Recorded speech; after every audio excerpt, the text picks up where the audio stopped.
Olá pessoal, professor Gabriel Yazbek aqui, na disciplina de análise e processamento de sinais. Hoje nós vamos estar prosseguindo para a unidade 1.3, que discute sobre sistemas lineares invariantes no tempo.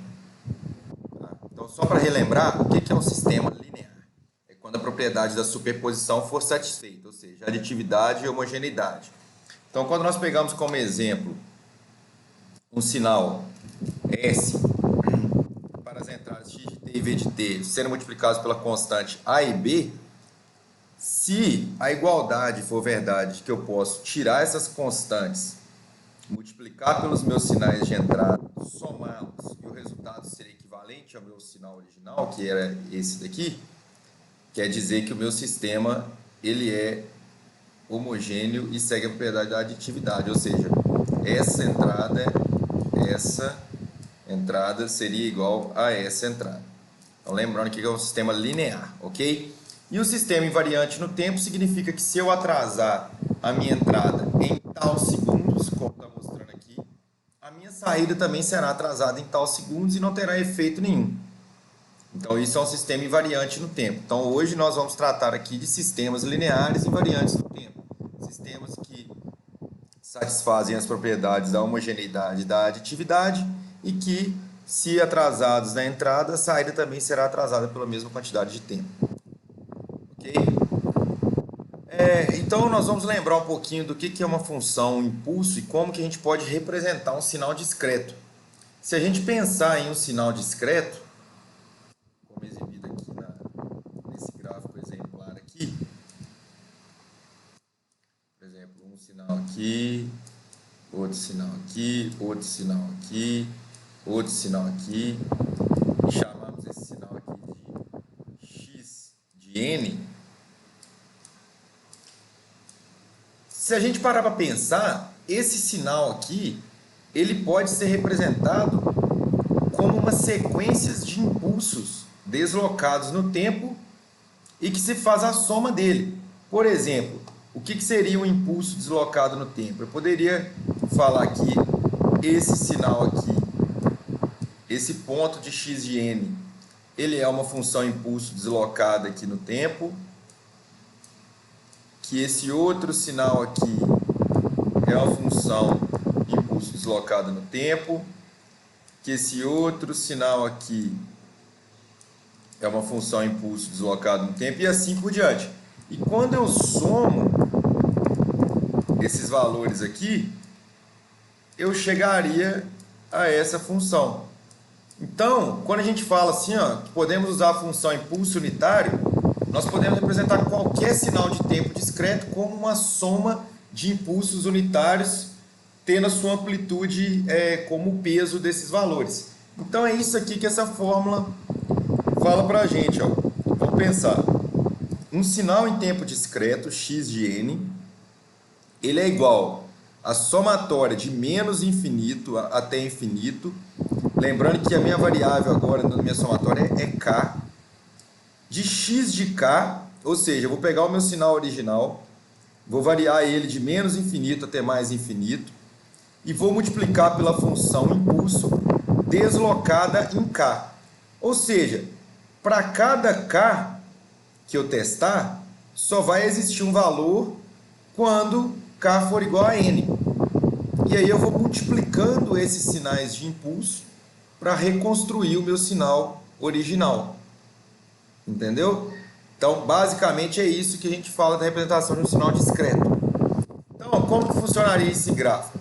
Vamos pegar a função degrau unitário. Lembrando que a função degrau unitário é U de n, que a gente já viu na aula passada, e que é um sinal que vale 1 para todo n maior ou igual a 0, e vale 0 para todo n menor ou igual a 0. Então, eu quero saber assim, como que eu posso representar a minha função degrau unitário utilizando a função impulso? Bom, pegando a nossa fórmula, se a gente voltar aqui, x de k, na verdade, é 1, né? Então a gente não precisa representar ele aqui. E nós vamos pegar a função impulso e deslocar ela no tempo em k. e fazer que é o somatório de 0 até infinito. Por que de 0? Porque para todo k negativo, delta de k é 0. Então a gente não precisa preocupar com ele só com os valores positivos da linha do tempo. E aí olha só o que acontece. Quando eu faço k igual a 0, eu vou ter um valor apenas quando n igual a 0. Então ele está representado aqui, ó. Isso aqui é k igual a 0. Aí o somatório me manda continuar fazendo. Agora eu vou fazer até infinito. Para k igual a 1, ou seja, quando k igual a 1, eu só tenho um valor dessa função quando n for 1 também. Porque a gente tem que lembrar que delta de 0 é igual a 1. E qualquer delta, vamos representar dessa forma assim, diferente de 0, é igual a 0. Ou seja, só tem sinal quando n for igual a k. Então, quando k é igual a 1, eu selecionei apenas esse sinal. Quando k é igual a 0, eu selecionei apenas esse sinal.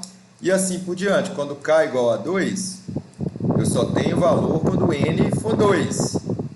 E aí por diante, né? Até infinito. Então, isso que representa essa somatória. Eu vou selecionando ponto a ponto do meu sinal discreto original e vou somando eles. Como eles são sistemas lineares e eles têm a propriedade da aditividade, quando eu somo todos esses sinais, eu reconstruo o meu sinal original. Então, a soma de todos os meus sinais representados por impulsos vai me remeter ao meu sinal original. Isso que é a representação de um sinal discreto utilizando a função impulso.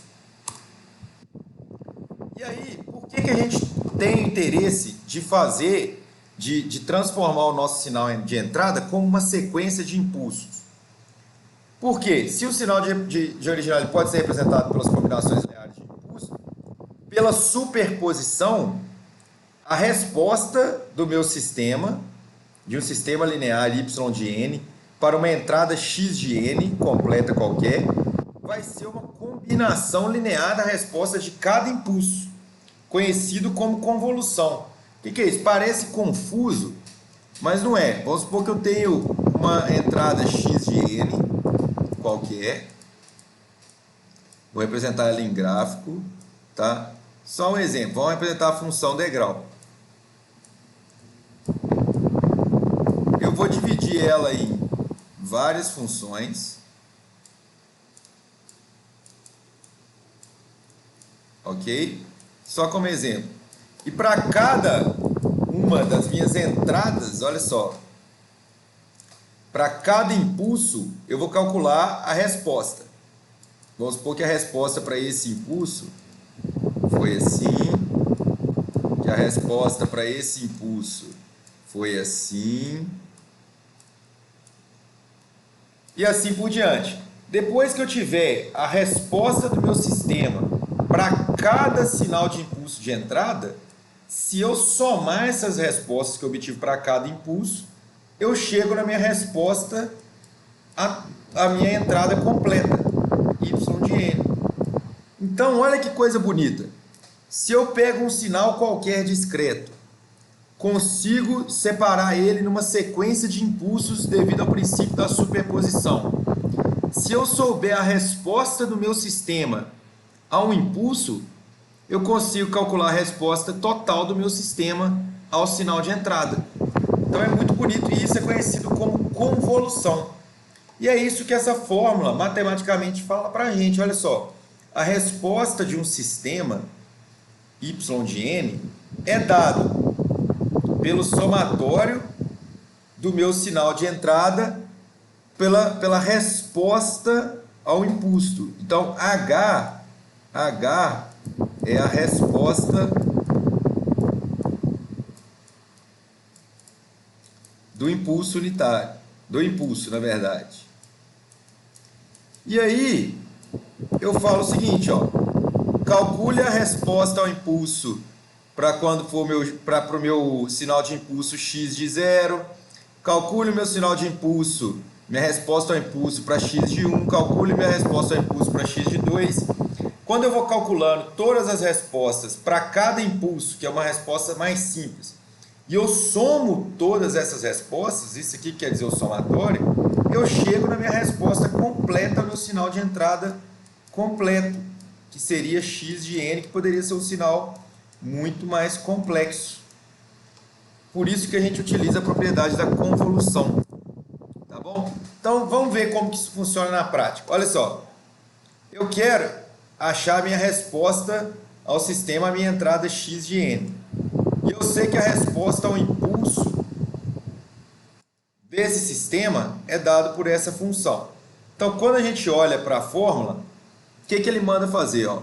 É o seguinte, pegue a sua função original, passe ela para o domínio K, então em vez de chamar de n o eixo aqui, ó, não somatório, a gente está chamando ele de K, pegue a sua resposta ao impulso e desloque ele por K, faça a multiplicação e some todas, ou seja, isso daqui é o valor instantâneo em K, valor em K, e isso daqui, resposta ao impulso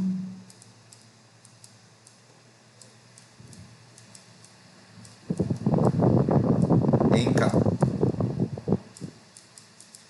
E olha só, a gente fala, o somatório, ele manda a gente fazer K indo de menos infinito até mais infinito.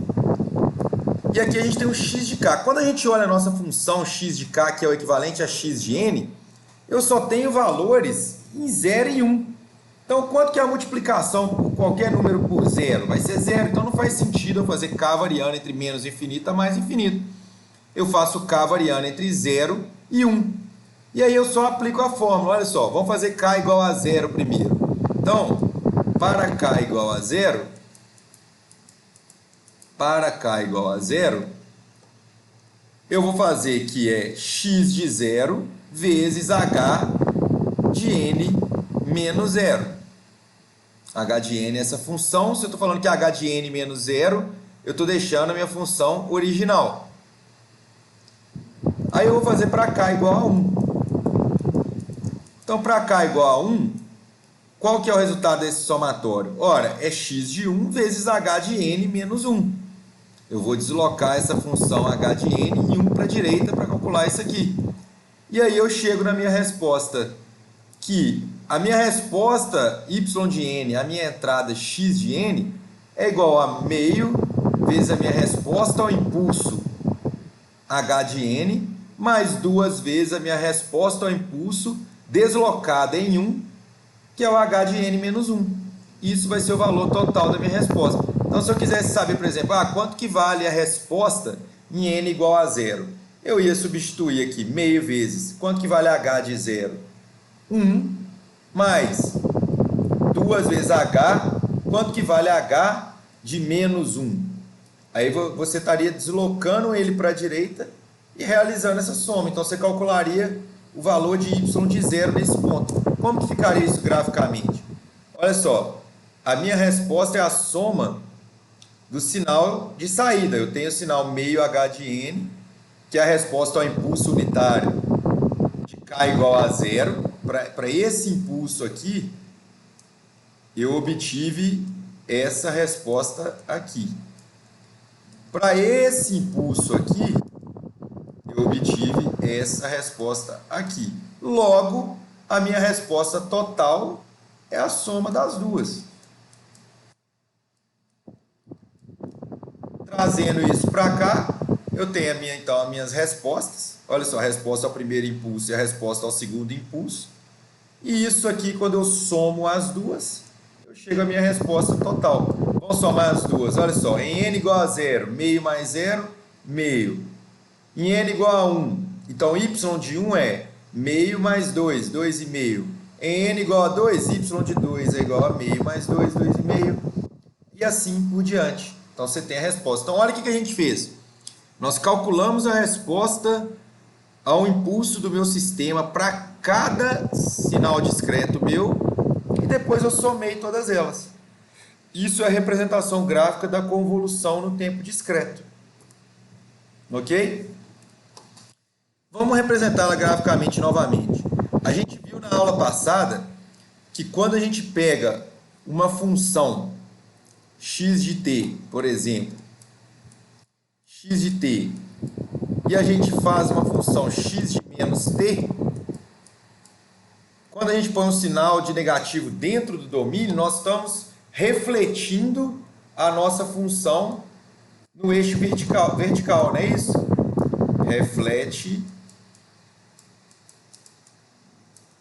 x de t no eixo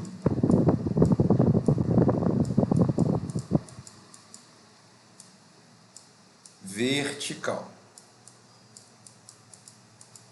Então, se a minha função, se a minha resposta ao impulso unitário é h de k, quando eu chamo isso aqui de h de menos k, eu estou pegando na minha fórmula a minha função original h